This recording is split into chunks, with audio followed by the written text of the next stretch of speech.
আসসালামু আলাইকুম, কেমন আছেন সবাই? ভালো আছেন সবাই অবশ্যই। আজকে বানাবো মজাদার গরম গরম আলুর পাকোড়া। এই যে দেখতে পাচ্ছেন, আমি আলুগুলোকে ছিলে সুন্দর করে মেশিন দিয়ে কেটে নিয়েছি কুচি কুচি করে। আর এই তো দেখতে পাচ্ছেন, এখন সবগুলো আলু আমার কুটো হয়ে গিয়েছে। এখন আমি চলে গেলাম এগুলো ধুতে। একটু ধুয়ে নিব সুন্দর করে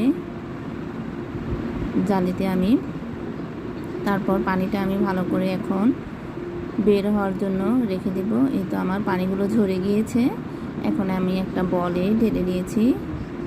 আজকে আমার মেহমান খাবে, সেজন্য একটু বেশি করে আলুর পাকোড়া নিয়ে নিলাম। আপনারা আবার ভয় পাবেন না।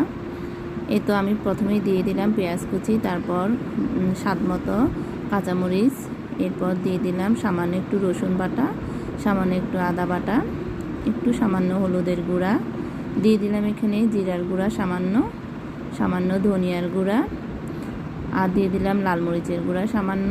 এরপর স্বাদ মতো লবণ, দিয়ে দিলাম 1 টেবিল চামচ পরিমাণ চিনি।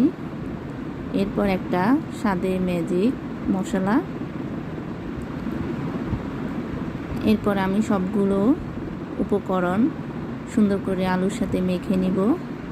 এই যে দেখতে পাচ্ছেন, সবগুলো আমি আলুর সাথে মেখে নিয়েছি।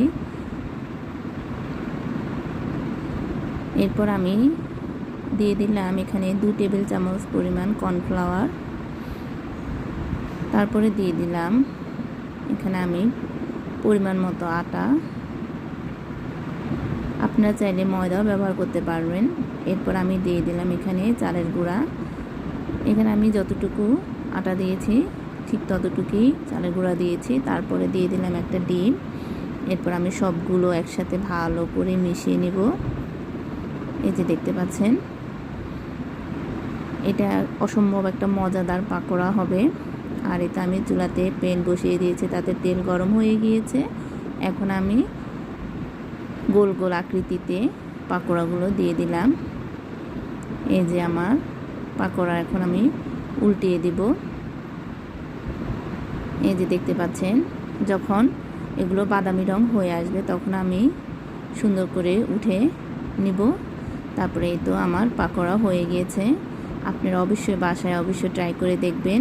বিকেলে গরম গরম পাকোড়া অসম্ভব মজার। আর আমার এই ভিডিও ভালো লেগে থাকলে আমার সাথে থাকবেন, আমাকে লাইক ও আমার ভিডিওটিকে শেয়ার দিবেন অবশ্যই।